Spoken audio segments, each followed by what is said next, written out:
Muslimin muslimat mati sekalian, insyaallah kita akan sambung daripada surah Al-Hijr. Tafsir Nur Ihsan muka surat 288. Surah Al-Hijr Makkiyah, 99 ayat.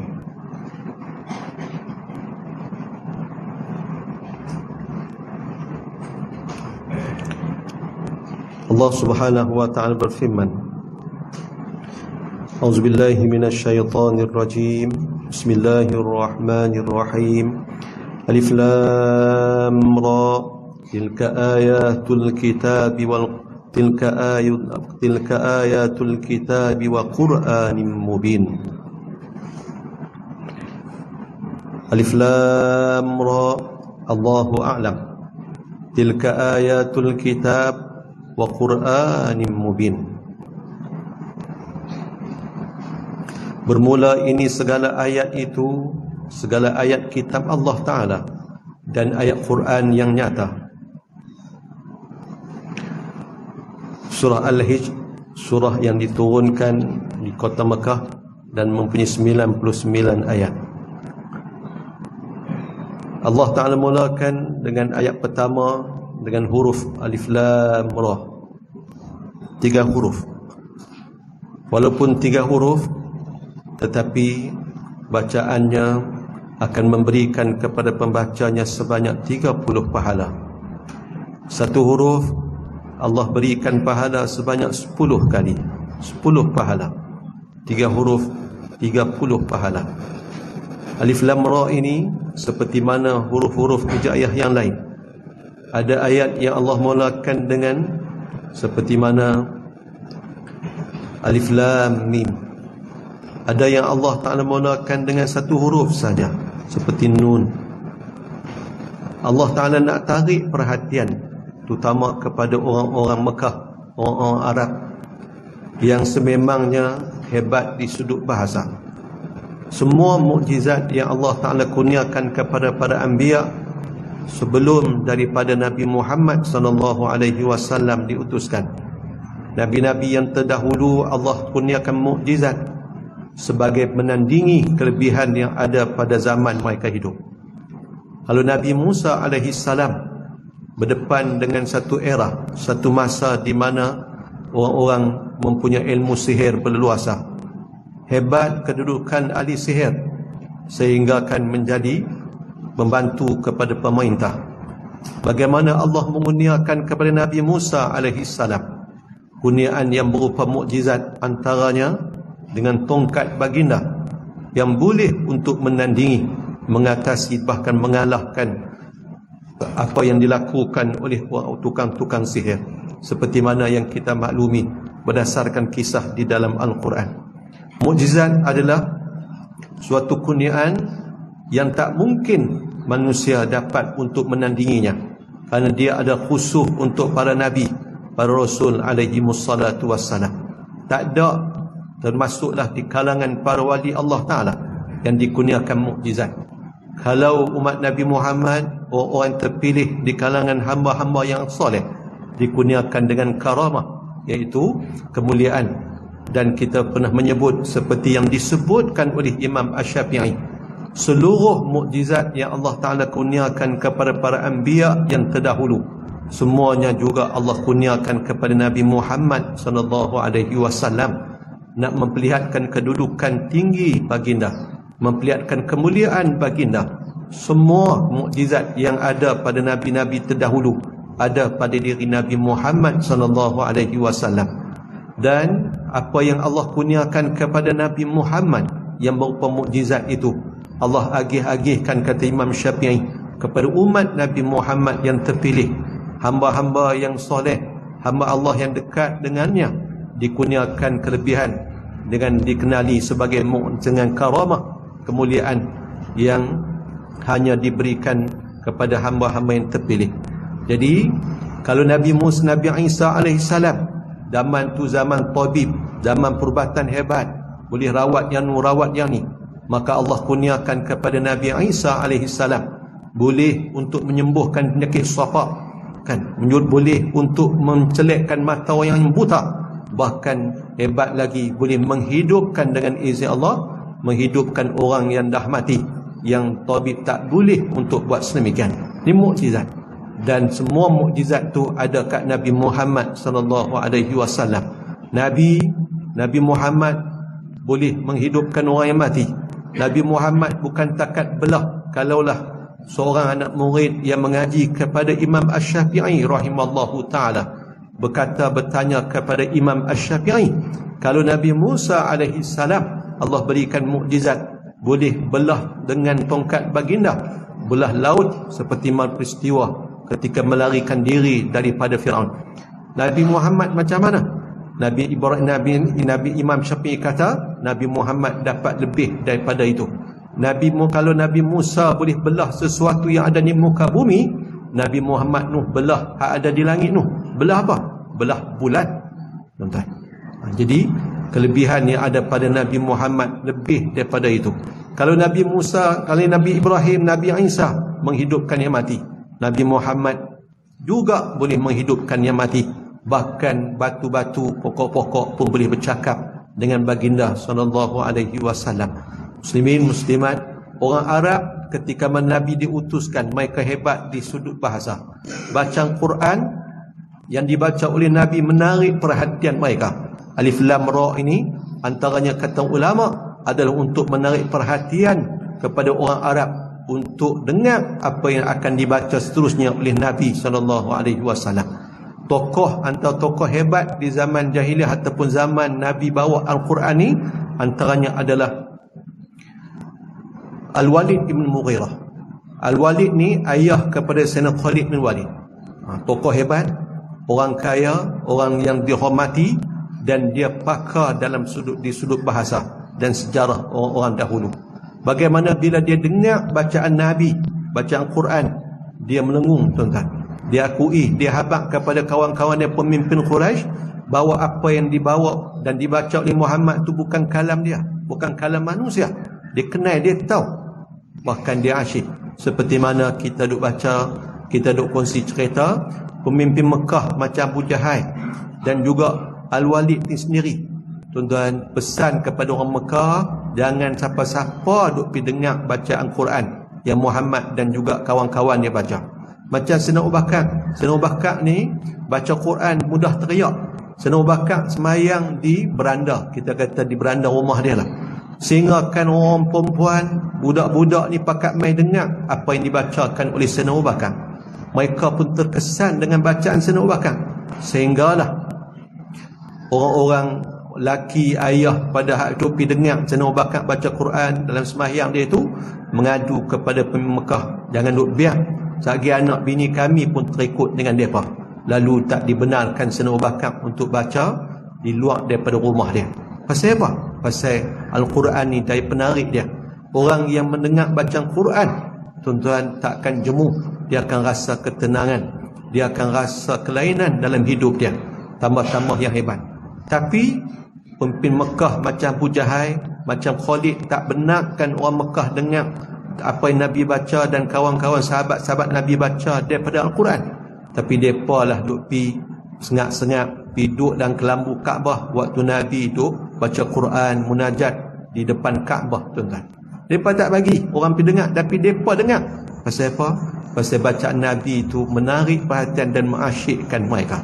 Alif Lam Ra, Allah buka dengan bacaan surah Al-Hajj ini untuk tarik perhatian. Allah Ta'ala lebih mengetahui hikmahnya. Tilka ayatul kitab wa Qur'anim mubin. Bermula ini segala ayat itu, segala ayat kitab Allah Ta'ala, ayat Quran yang nyata. Al-Quran, ayat-ayat Quran dan juga ayat-ayat ni mana tanda, bukti juga. Kitab, ayat-ayat dalam kitab dan juga bacaan ni dalam Quran ni adalah bukti jelas tentang kebenaran Allah Subhanahu wa Ta'ala. Ayat yang kedua, rubbama yawaddul ladzina kafaru law kanu muslimin. Banyaklah cita-cita oleh segala kafir-kafir bahawa jadi mereka itu Islam hari kiamat ketika lihat hal sekalian orang muslimin kesenangan dan hal kafir-kafir kesusahan. Orang-orang kafir nanti di akhirat barulah mereka sedang. Bahkan ketika mereka nak mati tu pun dah tahulah kesilapan mereka. Masa di akhirat nanti Allah cerita bagaimana mereka duk bercita-cita, kalaulah dulu ni jadi orang Islam kan baik, jadi orang Islam kan lebih mudah, lebih selamat. Bercita ketika mana dah tak berguna dah di ketika itu.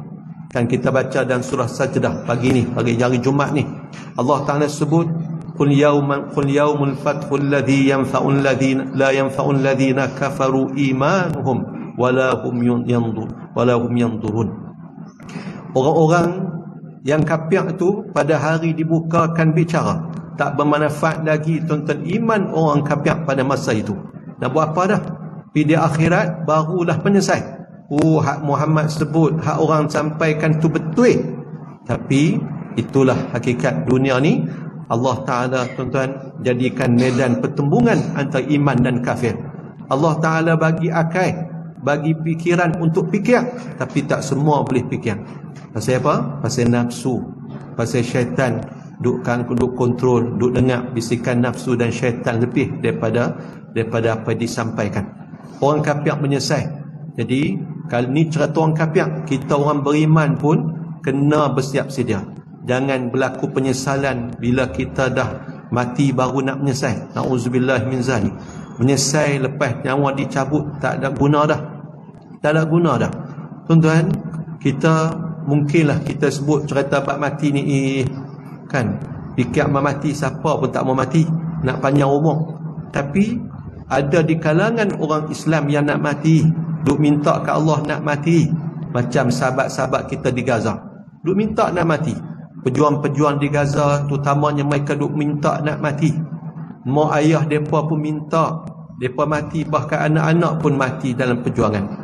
Betapa bangganya mak dengan ayah bila anak terpilih jadi anggota Brigade Izzuddin Qassam, jadi pasukan bersenjata Izzuddin Qassam, sayap senjata pihak Hamas. Bangga mak dengan ayah bila anak tu mati syahid. Pasal apa? Pasal mati dalam keadaan mulia. Mereka tengok dengan mata kepala mereka sendiri.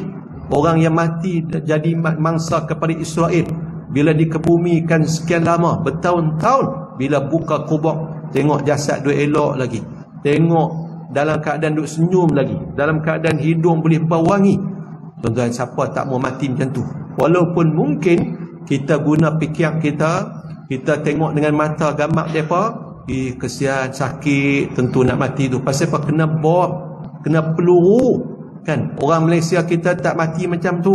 Mereka mati kena bom, lerai habis badan, kena peluru. Tuan-tuan, kita duk mengaji, kita barulah kita faham rupa-rupanya hak kita duk sangka mati dalam keadaan sakit tu. Pasal apa sakit? Kena bom, kena peluru, mati dalam keadaan tercabut anggota apa semua. Kita duk sangka sakit. Rupa-rupa hak mati syahid fi sabilillah ni, tuan-tuan, mati dalam keadaan nikmat, tak rasa pun sakit ketika mana nyawa dicabut. Kita ni hak mati atas katil ni yang tak tahu nak gambar kesakitan. Pasal apa mereka tak rasa sakit? Pasal tu kelebihan yang Allah bagi kepada orang mati syahid. Mereka mabuk, mereka asyik dengan apa yang mereka tengok, tuan-tuan, daripada nikmat yang ada dalam syurga. Allah tunjuk orang nak mati syahid ni, Allah tunjuk tempat daripada dalam syurga. Tuan-tuan, siapa-siapa nak nikmat ni, dia banyakkanlah selawat kat Nabi. Kalau kita tak boleh mati syahid, tuan-tuan, di medan perang, tuan-tuan, selawat dah banyak. Dan jangan kata mati di medan perang je ataupun mati terbunuh di tangan musuh je baik. Dah, Nabi Muhammad pun mati atas pembaringan. Sayyidina Abu Bakar mati atas pembaringan. Sayyidina Khalid bin Walid yang duk cari mati syahid tak mati pun atas di medan perang. Bukan mati di rumah, di hospital, di tempat tidur tu mati dalam keadaan tak mulia. Dah, tuan-tuan. Hak penting ialah kita jaga hubungan kita dengan Allah, lakukan ketaatan, nak pastikan mati kita berserta dengan iman. Mati tak mana, waktu biarlah hari apa pun tak apa. Jangan mati dalam keadaan tanpa iman. Pasal Nabi pun tak mati medan perang. Tapi kalau dapat mati syahid sebegitu tu adalah bonus. Tuan-tuan, bonus. Orang yang nak dapat anugerah macam orang mati syahid tengok syurga ni, tuan-tuan, orang yang banyak selawat kepada Nabi SAW. Antara yang kita pernah kongsi dulu, selawat Al-Alil Qadr. kan, Allahumma salli wa sallim ala sayyidina Muhammad, Allahumma salli wa sallim ala sayyidina Muhammadin nabiyil ummi al-'alil qad al-'azim jah wa ala alihi wa sahbihi wa sallim. Lafaz lain, Allahumma salli wa sallim ala sayyidina Muhammadin nabiyil ummi al-habibil mahbub al-'alil qad al-'azim jah wa ala alihi wa sahbihi wa sallim. Dibaca hari Jumaat ni, diminta baca paling kurang 10 kali, nak baik 100 kali. Orang yang beramai selawat ni di malam Jumaat ataupun hari Jumaat, mengikut riwayat 10 kali malam Jumaat ataupun hari Jumaat 100 kali, dia nak mati insya-Allah akan diperlihatkan kepada tempat duduknya di dalam syurga. Selain daripada Nabi mai sambut dia ketika mana proses pengkebumian, proses untuk cabut nyawa dia, dan ketika duduk dalam kubur dia akan disambut oleh Nabi SAW ketika mana jasad diturunkan.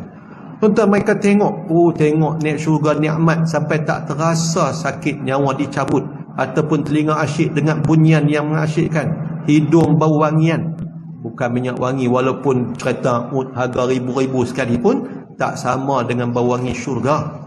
Jadi mereka dapat anugerah, tuan-tuan, dapat anugerah. Jadi orang-orang sebegitu kita tengok, ada kan gambar daripada duk share gambar sahabat-sahabat kita mati perang di Gaza, tuan-tuan, mati senyum. Pasal apa? Pasal melihat apa yang tak manusia lain tak nampak. Kan Nabi tengok ada seorang sahabat, kan, Aswad, apa nama Aswad dia apa, yang tak diingini oleh mana-mana perempuan pun. Pasal hitam kulit dia, tak segak, tak ada mana perempuan yang nak. Tapi bila Nabi suruh dia pergi rumah seorang sahabat yang pergi Minang, abang kata Nabi yang minang anak depa untuk dia ni, perempuan tu pun setuju, walaupun mak ayah mulanya duk teragak-agak, tapi tak sempat kahwin pun. Sahabat-sahabat bagi bantuan untuk beli peralatan kahwin, persiapan kahwin, dia guna untuk beli peralatan perang. Pi dengan hayalan jihad ni, tuan-tuan, dia tak mampu tunggu dah, pi perang. Bila habis perang, Nabi suruh kumpul sahabat yang mati syahid. Tengok-tengok, tuan-tuan, bila sahabat bagi tahu ada sahabat mereka ni pelik, jasad dia basah kuyup. Jasad dia mati, antara yang disebut tu sahabat tu nama Aswad tu meninggal dunia, syahid. Nabi pi pangku dia, tiba-tiba Nabi beralih, tuan-tuan, Nabi beralih muka dia ke arah lain. Sahabat tanya pasal apa Rasulullah? Nabi kata, aku tengok bidadari berlari berebut nak sambut dia. Ni nak sambut dia, berebut nak sambut dia, sampai terselak betih. Aku malu tengok betih bidadari.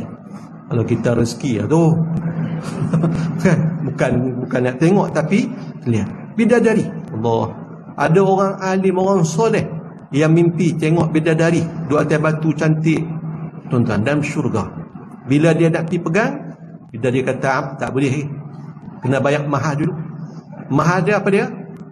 Iaitu perpanjangkan, pelamakan sujud ketika mana dalam qiyamul lail itu. Tuan-tuan, lepas itu dia tak mau menikah, memang tak mau nikah. Pasal apa? Pasal tengok bidadari. Mana ada boleh tandingi bidadari hak segak tu. Tengok wanita ni semua jadi tak segak dah.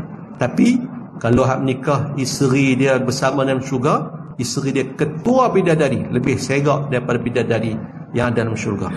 Jadi muslimat kalau rasa tak apa nak segak di dunia, di akhirat segak, kan, ketua kepada bidadari. Ni orang Allah Ta'ala kurniakan. Contoh orang kafir, bila mati baru mereka sedar atas kesilapan mereka. Masa tu baru nak percaya, tak terpakai, tak guna dah.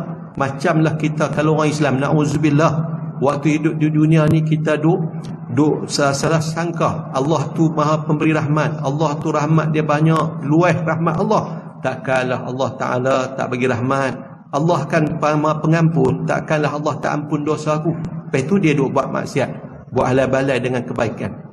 Dia seperti mana Imam Hasan Basri kata, ni orang yang teringin nak syurga, tapi dia bercita-cita nak dapat syurga tanpa beramal. Ni dosa, kan, berdosa ni.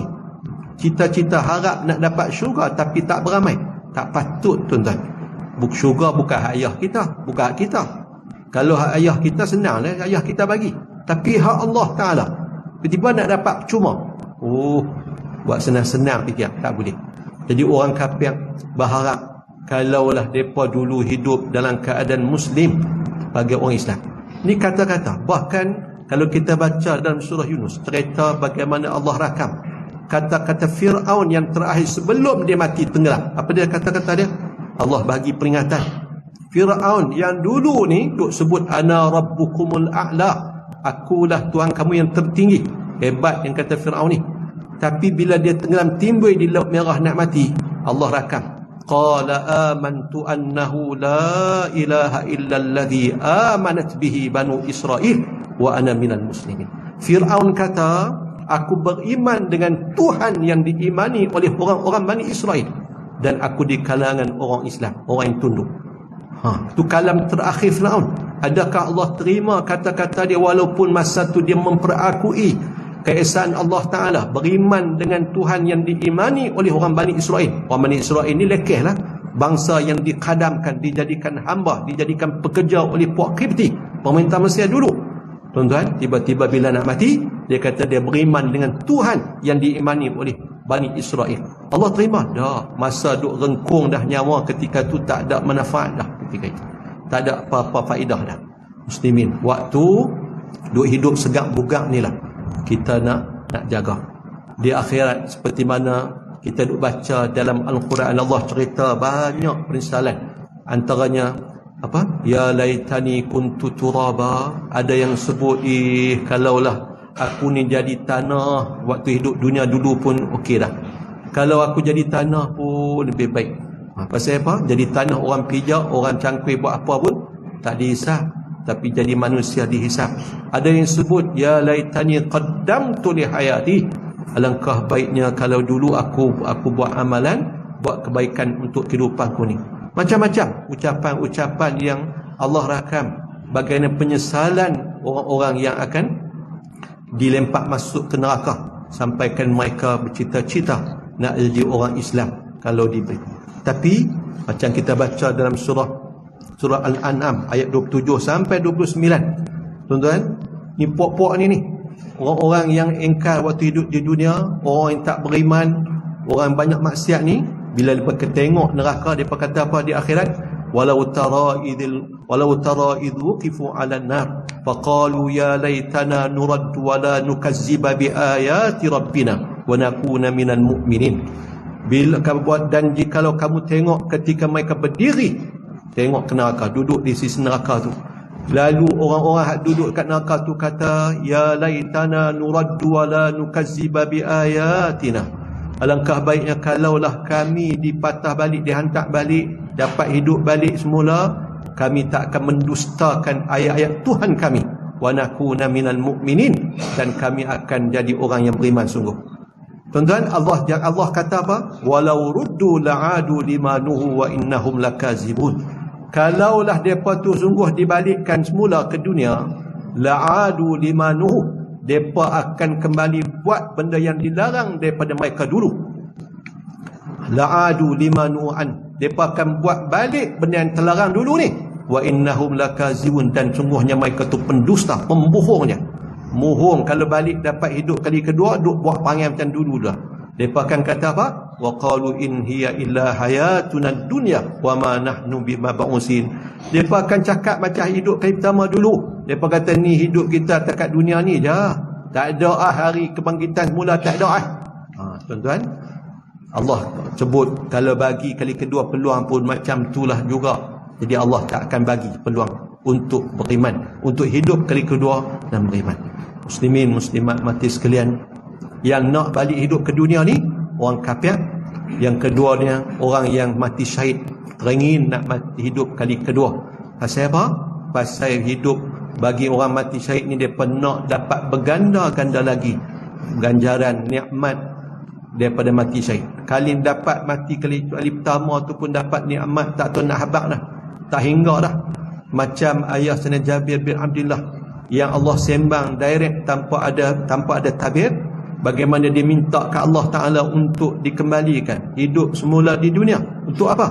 Pertama, dia nak habaq kat sahabat-sahabat baginda Nabi yang masih hidup, betul sungguh apa yang Allah janji, apa yang Nabi sebut tentang nikmat, ganjaran, balasan daripada mati syahid tu, supaya para sahabat jangan takut, jangan tunggu.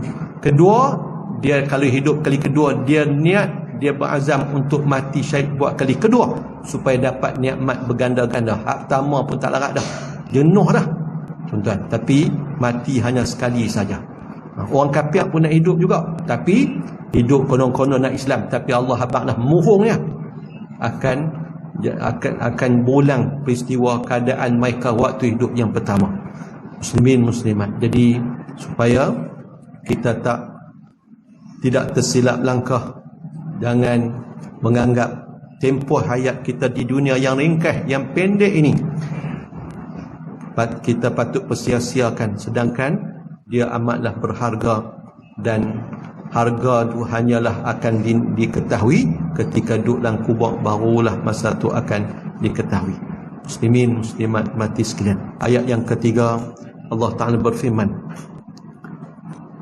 Zarhum ya'kulu wa yatamatta'u wa yulhihimul amal fasawfa ya'lamun. Zarhum ya'kulu wa yatamatta'u wa yulhihimul amal. Tinggalkan mereka ya Muhammad, biar duduk makan minum dan bersedap-sedap mereka itu, dan melalai mereka itu oleh angan-angan kekayaan, kebesaran, kemegahan, kemuliaan sahaja. Siang malam dengan seronok suka, tiada hirau tidak hirau kira melepas diri daripada neraka dengan beriman dan mengejar sembahyang, puasa dan ingat kemati dan belajar agama. Maka tiada dapat bahagia seorang melainkan dengan pelihara agama Islam. Fasawfa ya'lamun, maka lagi ketahui mereka itu akan azab akhirat. Allah kata kat Nabi Muhammad, dia pilihlah kat mereka. Abang dah pesan ni, tak larat dah pesan, tapi duk macam tu juga. Zaruhum, tinggalkan mereka. Ya'kulu, biar mereka makan minum macam biasa, macam binatang makan minum. Hidup takat nak makan minum macam binatang. Wa yatamatta'u, biar mereka duk berseronok-seronok, bersedap-sedapan. Wa yulhihimul amal, dan biar mereka duk angan-angan, berangan. Angan apa ni tuan-tuan? Mereka berangan tuan-tuan nak dapat syurga, berangan dapat kemuliaan, dia berangan selamat lepas mati, tak ada hisab, tak ada neraka dan sebagainya. Biar pergi ke mereka tuan-tuan. Di dunia ni Allah kata biarlah mereka nikmati apa yang ada di dunia. Tuan-tuan, di dunia ni apa yang ada di dunia yang berupa nikmat, semua ada di akhirat, di dalam syurga.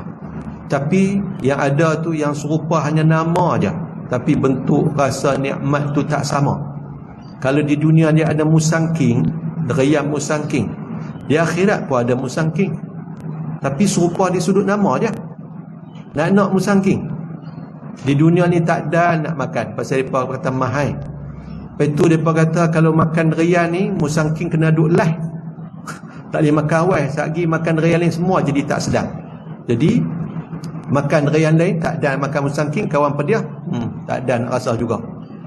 Tapi di akhirat, ya Allah aku nak makan musangking. Nikmat dalam syurga ni sebut lingkas je, tak ada pergi cari, tak ada pergi tanam. Buah tu akan sampai terhidang. Sama tuan-tuan, nama musangking, tapi bentuk tak sama, rasa pun tak sama, beza. Arak, orang di dunia ni orang kafir minum arak, orang Islam pun ada minum arak, tapi di akhirat mereka diharamkan daripada minum arak. Di dalam syurga ada arak yang penuh dengan kenikmatan, kesedapan. Tak sama. Nak apa? Nak kenderaan, nak hebat tak mana, Mercedes, BMW, apa, Porsche, kapal ke, lebih daripada tu semua ada. Jadi di dunia ni tempat orang-orang bukan Islam dan ahli maksiat, biar mereka duduk makan. Wa yatamatta'u, biar mereka duduk seronok. Wa yulhihimul amal, dan juga biar mereka duduk berangan. Tuan-tuan, selamat mati, tak ada harap, tak ada seksaan, tak ada hisab. Mati harap tak ada neraka lepas ini. Jangan. Muslimin muslimat mati sekalian. Jadi ni pembeza kita dengan orang-orang bukan Islam. Kita makan juga, kita seronok juga, tapi ada syarat dan batas dia. Kalau kita makan, kita disyaratkan makan hak halal, hak baik tu hak halal dan baik untuk kesihatan kita. Makan dengan ala kadar, bukan makan dengan tak tawan. Bila sebut makan ni saya teringat muslimat. Saya ada orang tanya, ada tok guru yang tengok gemuk badan. Orang soleh, ahli sufi, ada yang gemuk sungguh ni. Ada ulama kurus kering. Macam mana cerita? Bila tengok ada video tuan-tuan, macam Dr. Syed Muhammad Alawi kepala besar, tinggi, gagah. Ada ulama-ulama badan besar, tuan-tuan. Makan pun banyak. Cukup mana kata ulama, tapi makan banyak. Ada ulama yang kurus ya, makan sikit. Tuan-tuan, hak makan banyak ni, mereka tuan-tuan nak menghargai nikmat Allah Ta'ala. Tak makan macam kita. Kita pun makan macam banyak juga, tapi makan dengan nafsu. Kan? Bismillah sekali tu, awal tu pun kadang tak. Kan? Depa menghayati nikmat yang Allah Ta'ala bagi. Tuan-tuan. Makan dengan mahabbah. Makan, menghargai. Bila tetamu tuan-tuan, mereka pergi bertamu rumah orang ataupun mereka jadi tuan kenuri layan tetamu, mereka akan makan banyak. Pergi jemputan rumah orang, mereka akan makan banyak untuk menunjukkan kegembiraan pasal dijemput dan menghargai pengorbanan tuan rumah. Makan. Jadi mereka makan tu makan dengan berserta tuan-tuan dengan kebaikan, niat nak beribadat kepada Allah Ta'ala. Ada yang makan sikit. Pasal apa? Pasal dia takut makanan tu akan mempengaruhi dia, memberatkan tubuh badan dia. Hak yang gemuk-gemuk tu, hak hebat-hebat walaupun gemuk, tapi bila buat ibadat ringan. Kita kurus tapi nak buat badan berat. Tak rasa nikmat pun bila buat ibadat. Pasal apa? Makan telajak, mengah. Tu imam ni bila nak habis ni, panjang ni. Kan? Pergi semayang musyurah pula subuh. Kan? Baca surah Sajdah, surah Insan, duduk beletiak kat tu imam. Lagi habis kat orang lain, hak depa bagi percuma. Kan? Duduk beletiak. Habis bagi salam tu pergi keluar terus, pergi parking terus di kerusi meja di apa musyurah mat tu. Kedai apa ni, apa makan tu. Orang kata baca Quran dulu. Tu imam kata kena baca Quran, tak ada Pasal apa? Pasal teringat kemakan. Jadi nak makan-makanlah, tapi biar berpadalah padan dan dengan ibadat yang kita buat. Muslimin muslimat mati sekalian. Ada orang buat makan ni, dia kata kena ikut sunnah Nabi betul. Ikut sunnah macam mana? Ikut sunnah Nabi guna 3 jari. Ni ibu jari tengah ni, 3 jari. Betul kan? Betul? Nabi guna 3 jari. Betul. Pasal Nabi makan roti, sahabat makan roti. Kita makan nasi boleh 3 jari. Ulama kata kena tengoklah keadaan apa yang kita makan. Tak salah makan guna jari. Yang salah ni guna 10 jari. Itu tak patutnya. Kan kalau makan nasi kena guna 5 jari. Guna. Nak makan dengan camca, makan, tapi menyalih sunnah lah, tak elok lah. Tangan kita ni Allah bagi jadi ada inzan. Jari kita ni ada benda yang kita tak sedap. Kalau bila kita pegang makanan tu, kita suap di tangan, di jari kita tu akan membantu penghadaman. Sebab tu makanan orang tak bagi pegang. Pasal apa? Cepat basi. Ada sesuatu di hujung jari tu. Jadi ada benda. Makan dah. Tapi ikut adabnya. Nak makan buah dulu. Pasal apa makan buah dulu? Walaupun doktor apa tu hak yang jenis apa ni apa lah. Doktor kan, doktor bahagian makanan ni kata kaedah makan ni makan buah dulu. Setengah jam sebelum makan nasi tu makan buah dulu, minum dulu. Tu kaedah. Ni berdasarkan kajian supaya mudah penghadaman, mudah diserap apa yang dimakan tu, nutrisi dia ataupun kelebihan tu dapat diserap. Lah dan Quran sebut awal lagi. Nak makan ni makan buah dulu. Tak mana hujah. Kita baca surah apa? Waqiah. Wa fakihatin. Okey. Surah macam mana?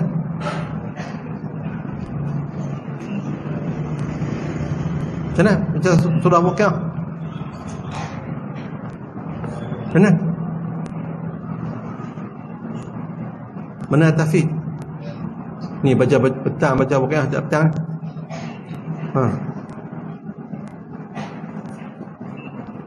La yusaddauna anha wa la yunzifun wa fakihatin mimma yataghayyarun wa lahmi tayrin mimma yashtahun. Mula sebut wa fakihatin mimma yataghayyarun, sebut buah dulu. Walahmi tayrin mimma yashtahun, baru sebut daging. Bila makan ni kena makan buah dulu. Kita biasa jadi apa, cuci belah, cuci mulut macam mana? Cuci mulut ke apa dah? Tengok pencuci mulut, buah duk kemudian. Tak kena. Kan di sudut ilmu pemakanan pun tak kena makan buah kemudian. Bahkan dalam Quran dah sebut dah, ulama kata ni bukti, kata bila kita makan kena makan buah dulu, barulah makan benda lain. Allah kata biarlah mereka nak makan. Orang bukan Islam ni makan, tuan-tuan, kita makan sikit mengenyangkan. Mereka 7 orang makan, hak seorang-seorang tu boleh makan macam 7 orang makan. Ada orang cerita baru ni kata beras tak ada. Pasal apa beras tak ada? Pasal India tak mau nak hantar, nak ekspor beras mereka keluar, pasal nak bagi pastikan makanan beras mereka tu cukup di negara mereka. Tak macam dengan kita. Kita tanam beras tapi beras simpan tak mana tak tahu. Waktu orang melawak lah, tuan-tuan, mereka kata patutlah di India tu beras tak cukup. Pasal apa? So, mereka tunjuk video seorang-seorang makan talam satu. Lepas tu sekali suap tu besar-besar tu, dia kepai besar tu. Lepas tu polok tu laki perempuan macam makan satu talam seorang. Tu dia tak cukup semua nak beras. Dia kata biar dia pada makan, wa tamatang, biar dia pada seronok berniat seronok, biar pergi ke dia apa, wa yulhimul amal.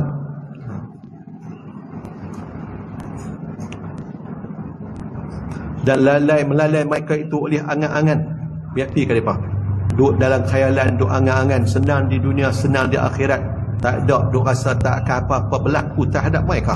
Biar pergi ke dia apa, fasawfa ya'lamun, maka lagi ketahui mereka akan azab akhirat. Muslimin muslimat mati sekalian, auzubillah, kan kita diberikan hidup, tapi hidup kita takat pikat makan minum saja. Auzubillah. Kita akan berdepan, walaupun mungkin kita tak dan, tapi generasi yang ke depan ni akan menghadapi susahnya nak makan, susah nak dapat makanan ni. Kan kita baca daripada hadis-hadis peristiwa akhir zaman, bila Imam Mahdi, bila Nabi Isa turun ke semua, cerita zaman Dajjal mai nanti ni, makanan tak ada ni, sehingga kan tak boleh nak makan apa. Yang boleh makan dengan senang ni adalah pengikut Dajjal saja. Allah izinkan untuk Dajjal itu untuk turunkan hujan, subur bumi negeri yang beriman percaya dengan dia. Negeri ataupun orang-orang yang tak percaya, tak beriman dengan Dajjal akan diuji. Mereka nak makan pun susah. Tapi makanan ketika itu, kata Nabi, untuk orang beriman adalah zikir. Kan zikir-zikir ni mengenyangkan. Lah ni try tengok zikir paling lama, bukan kuih kenyang, kuih lapang lagi ada. Kan pergi majlis tahlil, kudurai arwah, Tok Khalifah buat tahlil panjang pula. Boleh panjang sangat, lapang dah ni. Kan duk zikir la ilaha illallah, la ilaha illallah. Ada tak habis-habis zikir tahlil tu Tuan kata sila makan. Tak makan aku, kenyang dah ni. Kenyang mana? Tak siap zikir. Tak ada. Hak tadi pi tengok cadang sampai sepinggan ni, tengok duk angkat ayam goreng, ayam gulai apa semua. Waktu zikir tu pun lapang tu ya. Kan? Tengok tu daripada sepinggan jadi 2 pinggan dah. Tu beza. Tapi ketika mana mai zaman ujian besar nanti, lo boleh mengenyangkan. Tapi adakah benda ni pelik? Tak pelik. Pelik bagi kita, tapi bagi ahlullah, bagi orang yang duduk dengan Allah Ta'ala, mereka tentu benar-benar akan merasai bahawa zikir-zikir itu meringankan tubuh badan mereka, mengenyangkan. Kan kita baca kisah Rabi'atul Adawiyah. Rabi'atul Adawiyah ni pernah ulama besar seperti Imam Hasan Basri, dia hidup sezaman dengan mereka. Imam Hasan Basri dan ada 2 orang ulama lain, mereka minta izin kat Rabi'atul Adawiyah, mereka nak buat ibadat sekali. Tuan-tuan, bila mereka menghidupkan, buat malam masing-masing lah, malam tu melakukan qiyamul, tak tidur. Dan ni kebiasaan mereka, malam tak tidur. Pasal apa? Pasal teringat ke neraka, takut ke neraka sampai tak boleh nak lelap. Pasal apa? Pasal rasa nikmat dalam ibadat. Seronok waktu siang kalut dengan orang, malam mereka dengan Allah Ta'ala. Bila habis qiyamul lail tu, Di kalangan mereka 3 orang lelaki ni kata kepada Rabi'atul Adawiyah, alhamdulillah malam ni kita berjaya mengisi malam ni dengan amal soleh. Rabi'atul Adawiyah kata, tanda syukur kerana malam ni Allah bagi kekuatan kepada kita buat qiyamul lail ni, kita bersyukur dengan kita puasa di siang hari pula. Puasa pula, dah malam tak lena, siang puasa. Pasal apa? Pasal nikmat tuan-tuan yang dirasai itu. Nikmat. Jadi benda-benda sebegini tuan-tuan hanyalah dirasai oleh orang-orang yang terpilih. 2-3 hari lepas saya baca cerita Syekh Zaki Ibrahim. Syekh Zaki Ibrahim ni dulu pensyarah Universiti Azhar, ulama Azhar, dan dia ahli baik di keluarga Nabi. Mengasaskan tarikat Muhammadiyah. Ramai pelajar Malaysia, terutama Kedah, jadi anak murid dia ikut tarikat itu. Saya pernah pergi sekali 2 tempat dia. Syekh Zaki Ibrahim ni kata Habib Ali Jufri, ulama Yaman yang duduk di Imarat kalau tak silap saya, anak murid dan juga bisan kepada Habib Omar sekarang. Habib Jufri, tuan-tuan, dia kata Syekh Zaki Ibrahim di Mesir pernah nasihat dia. Dia kata, wahai anakku, cuba di mana hari kamu duduk bersendirian, duduk sengap, kosongkan fikiran, kosongkan hati, ingat hanya ke Allah Ta'ala. Rasa terputih ni dengan hubungan luar, teringat ke Allah Ta'ala je. 5 minit je. Cuba dulu dengan 5 minit. InsyaAllah keberkatannya kau akan rasa 5 minit tu tak cukup. 5 jam pun tak rasa apa-apa. Pasal apa? Pasal kelazatan, kemanisan, kenikmatan duduk dengan Allah Ta'ala. Tuan-tuan, akan rasa tenang. Tuan-tuan, kalau kita baca cerita wali-wali Allah ni, mereka ada yang orang panggil apa, tuan-tuan? Hilang daripada duduk, badan duduk dengan kita, tapi mereka macam koma. Kena pergi mana tak tahu. Dia ada benar. Saya petang ni ada nak jumpa seseorang, orang yang Allah Ta'ala bagi. Saya tak nak jumpa, tapi kawan-kawan dia sebut buta, tuan-tuan. Buta pasal kena sihir, tapi dengan sebab buta tu dia dapat anugerah macam-macam. Wallahu alam. Baru ni Ustaz Arifin mai rawatan di Pulau Pinang baru 4-5 hari lepas. Ni cerita, sahabat-sahabat cerita. Saya pun habaq kat kawan kemarin dulu, habaq kata nak pergi jumpa saya. Tuan-tuan, orang-orang macam ni ada, tuan-tuan, ada. Puasa, kalau boleh dia tak mau buka. Pasal apa? Seronok dengan puasa. Kita tuan-tuan duk kira berapa jam lagi ni, berapa jam nak buka puasa, berapa jam. Duk kira berapa hari nak satu cawa lagi, berapa hari nak satu cawa ni. Tu tak sabar buat tirai apa semua tu. Beza kita. Antara sahabat Nabi ni diceritakan, antara ahli ibadat ni Sayyidina Abdullah bin Zubair. Sayyidina Abdullah bin Zubair ni adalah anak yang pertama dilahirkan di kota Madinah lepas peristiwa hijrah. Mak dia Sayyidah Asma. Ni cucu Sayyidina Abu Bakar. Sayyidah Asma pergi hijrah ke Madinah dalam keadaan mengandung. Kan Nabi ketika dia deragas bukit nak hantar bekalan makanan kat Nabi tu, dia koyak tali pinggang baju dia, koyak satu koyak ikat balik pinggang ni, satu ikat tempat barang bekas bawa makan Nabi, sampai digelar dengan zatun nitaqain, orang perempuan yang ada 2 tali pinggang. Ni semua mak kepada Sayyidina Abdullah bin Zubair. Sayyidina Abdullah bin Zubair ni orang cerita kalau dia puasa biasanya 7 hari siang dan malam tak makan. Hari ke-8 baru buka puasa. Pasal apa dia boleh macam tu? Kalau dia boleh berdiri sembahyang lama, yang Abdullah bin Zubair ni, pasal gara-gara tuan-tuan satu hari bila Nabi bekam, Nabi panggil Abdullah bin Zubair, budak ni. Nabi panggil, wahai Abdullah, pergi letak darah bekam ku ni di tempat yang orang tak nampak, tak lihat. Dia pembawa bekas Nabi. Pergi satu tempat, orang tak ada, mana jauh daripada penempatan orang di Madinah, ambil, dia pergi, dia simpan sungguh tempat yang orang tak nampak. Mai Nabi tengok dia. Han simpan kat mana? Nabi tahu kan? Dia kata tempat yang orang tak nampak, insya-Allah. Nabi kata celaka kamu bagi orang dan orang bagi kamu. Rupa-rupanya dia langgah minum darah Nabi. Tuan-tuan, darah Nabi dengan darah kita tak sama. Nabi mana ada najis? Kan? Darah. Kalau kita najis, darah kita. Nabi tak ada.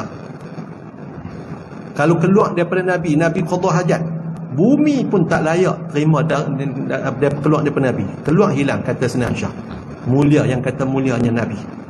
Jadi Nabi kata, oh, kamu, orang akan celaka dengan kamu, kamu akan celaka dengan orang. Maksudnya, untuk orang tak boleh nak buat apa kat Sayyidina Abdullah bin Zubair kerana dia diberikan kekuatan seperti mana Nabi diberikan kekuatan. Dia pun diberikan keistimewaan. Tuan-tuan, daripada peristiwa ni, kalau ikut cerita riwayat lain, bila Nabi tanya, dia uai nak jawab kat Nabi, tak mana dia pergi simpan, tiba-tiba main Sayyidina Salman Al-Farisi. Sayyidina Salman tanya, ada apa ya Rasulullah? Nabi kata, dia ni, budak ni, aku suruh dia pergi simpan, pergi tak darah bekas aku di tempat, satu tempat yang orang tak nampak, dia pergi simpan tak mana. Sayyidina Salman kata, oh, saya tengok dia langgah dia. Bukan takat nak minum, dia jilat. Bekas tu dia main kat bawah Nabi ni kosong, bersih elok, dia jilat. Jadi kuat sungguh, tuan-tuan. Kuat tu antara bentuk kekuatan dia, tuan-tuan, kuat dengan ibadat. Kuat, dia boleh semayang. Contoh semayang ketika manjanit bom. Kita kata bom lah, zaman tu manjanit terlebih besar, yang Hajjaj Yusuf Al-Saqafi ni, geng-geng dia tembak pergi sampai terbelah, tuan-tuan, sampai cebeh Kaabah semua. Sayyidina Abdullah bin Zubair ni duduk semain kat Kaabah, benda tu jatuh dekat dengan dia, dia tak peduli, dia tak, orang tengah khusyuk semayan, tak terasa pun dengan buang-buang hak tengah jatuh kat dia. Pasal apa? Pasal sebahagian daripada tubuh dia tentu ada benda hak ada dalam tubuh Nabi, jadi gagah kuat, dan bahkan gagah juga di sudut ibadat. Puasa, sampaikan riwayat sebut 7 hari puasa, siang malam tak sentuh makanan dan minuman. Hari ke-8 baru dia makan dan minum. Allah Ta'ala bagi. Ada hamba-hamba Allah sebegitu, tuan-tuan. Mengikut riwayat Imam Ghazali, tuan-tuan, Imam Ghazali ni, dan cerita ni juga berlaku kepada orang soleh, terutama ahli sufi. Imam Ghazali ni kata, mengikut riwayat, kata, Imam Ghazali makan sebiji kacang kenyang. Pasal perut kita ni, dia macam belon. Kalau kita biasa makan, contohlah secupa, lepas itu kita ajak makan segantang, dia kuih besar. Makan kuih besar lagi, daripada sepinggan kita ajak makan 2 pinggan, perut kita terima. Lepas itu ajak makan 3 pinggan, dia terima lagi 2 jam. Tapi nak turun balik tu susah. Perut bila dia ajak makan kuih korang, dia pun kuih kecil, sehingga kan dia bila makan sebiji kacang pun mengenyangkan. Kita kacang tu kalau sebiji lekat je gigi, tak turun bawah lagi. Beza dengan kita. Kecuali lah Piramli ambil bau ya, ternyata. Tu mulai dah tu. Allah. Muslimin muslimat mati sekalian. Jadi kita minta jauh daripada jadi seperti mana orang kafir. Ya Allah Ta'ala, biar nak hidup senang, seronok biar lah. Seperti mana juga ada orang yang menyangka konon-kononnya mereka dikasihi dan dirahmati oleh Allah. Pasal apa kata macam tu? Tak ada apa-apa berlaku pun, tak semayang, tak puasa, tak buat kebaikan, hidup dia tak ada beza dengan orang kafir. Dia kata tak ada apa pun jadi. Kan, mana rahmat Allah aku dapat, hampa yang duduk teruk semayang, tunggu balik, puasa apa semua, teruk-teruk buat ibadat, apa dapat apa? Hidup tak senang pun. Kan, dia duduk banding dengan diri dia. Dia kata dia tak semayang, tak puasa, tak buat seperti mana agama suruh, tapi tengok, senang macam orang lain, lebih kaya dia banding dengan orang lain, nak banding dengan orang-orang yang bagi masa untuk dengan Allah Ta'ala, tapi tak senang-senang. Dia penilaian dia berdasarkan bendaan semata-mata. Na'udzubillah min zalik. Muslimin muslimat mati sekalian, kita beberapa minggu lepas bila kita baca kitab Asyama'il, saya kongsi cerita orang nak jumpa Nabi dalam mimpi. Dan Pak Sumit bagi amalan, siapa nak jumpa Nabi ataupun dia ada masalah besar yang tak selesai, maka Pak Sumit bagi amalan hari Senin malam, mana malam Selasa, hari Senin malam Selasa baca Qul Huwallahu 1000 kali. Hari Selasa malam Rabu 1000 kali. 1000 semua tak ada.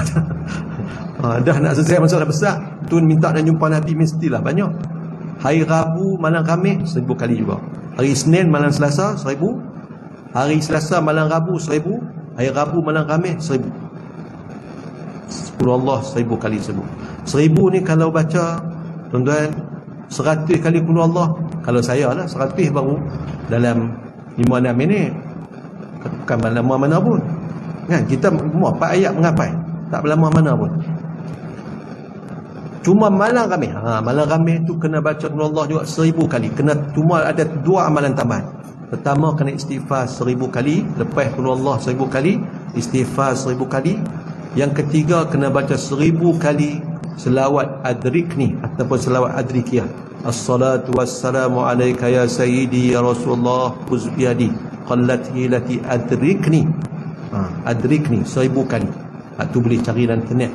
Ada, kita pernah ijazah dah malam tu. 1000 kali juga. InsyaAllah kalaman orang yang guna amalan Pak Sumit ni, Allah Ta'ala, Allah izinkan dia boleh jumpa Nabi dan masalah dia akan selesai dengan izin Allah Ta'ala. Hari Isnin malam, mana malam Selasa 1000, malam Rabu 1000, malam Khamis 1000, malam Jumaat 1000. Malam Jumaat tu tambah 1000 istighfar dan 1000 selawat adrikni ataupun selawat adrikiyah 1000 kali. Jadi dia malam Jumaat dah susah sikit. Tapi itulah kebiasaan orang soleh tuan-tuan. Malam Jumaat mereka tak tidur ataupun tidur saatnya. Nak ambil tidur berkeluarti tidur malam Jumaat ni tidur awal, lepas tu bangun awal. Pasal apa? Malam hari daripada maghrib biasanya ataupun ada juga daripada lepas asar. Lepas asar hari Khamis start dah amalan selawat sampailah maghrib hari Jumaat. Hari ni Jumaat. Tak ada amalan ni. Amalan ni semua tangguh sat. Pasal apa? Pasal hari Jumaat ni khusus untuk selawat kepada Nabi SAW semata-mata. Muslimin muslimat.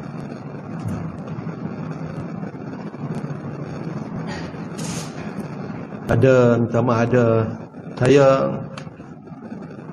saya ni memang gantung lesen rawatan. Saya gantung lesen lama, bukan cerita jadi wakil ayat dah. Sebelum wakil ayat tu saya gantung lesen dah. Cuma lesen buat ayat nawaknya saya tak gantung. Tuan-tuan, lah ni saya kawan-kawan ngaji dulu ni, isteri ada yang kena kanser orang perempuan lah. Itu ni kita kongsi doa penyembuh yang diberikan oleh Syekh Ismail Sadiq Adawi, imam dan khatib Masjid Azhar dulu, yang dia bagi kepada seorang juruhebah TV di Imarat yang kena kanser payudara tu. Dan bila perempuan tu duduk baca beramai, hilang terus kanser tu. Dan antara yang boleh tuan-tuan, boleh kita buat amal kalau susah dan jadi pelindung ni, Nabi pernah bagi kepada Syekh Mustafa Al-Bakri. Bukan tuan guru Syekh Mustafa, salah seorang hak buka pondok Pasir Tumbuh ni, depa dua beradik, Syekh Mustafa, Tok Guru Syekh Mustafa Bakri dengan Tuan Guru Abdul Aziz. Ni Syekh Mustafa Bakri Arab dulu. Dia kata dia sakit teruk. Nabi mai dalam mimpi dia satu malam. Nabi kata baca doa ni. Doa ni ringkas je tuan-tuan. Boleh buat amalan. Jadi saya nak bagi ni supaya tak ada main jumpa dia. Ambil buat terus. Bismillah, zikir dia, doa dia, bismillah, takat bismillah, Rabbi Allah. Tulis Rabbi, Rabaya, Rabbi Allah. Lepas tu Masya Allah. Yang keempat, La hawla wa la quwata illa billah. Bismillah, Rabbi Allah, Masya Allah, La hawla wa la quwata illa billah. Nabi kata kat Syekh Mustafa Bakri, bacalah selalu. Dan Syekh Mustafa Bakri pun baca. Nabi kata ni untuk rawatan dan juga pelindung daripada kezaliman orang. Bismillah, Rabbi Allah, Masya Allah, La hawla wa la quwata illa billah. 4 je. Mudah. InsyaAllah moga-moga dipermudahkan ya Allah Ta'ala. Muslimat, ini Fadil Ustaz Nasir Awang, dia tak dapat hadir. InsyaAllah minggu depan kita bersama dengan Dr. Akhli, insyaAllah.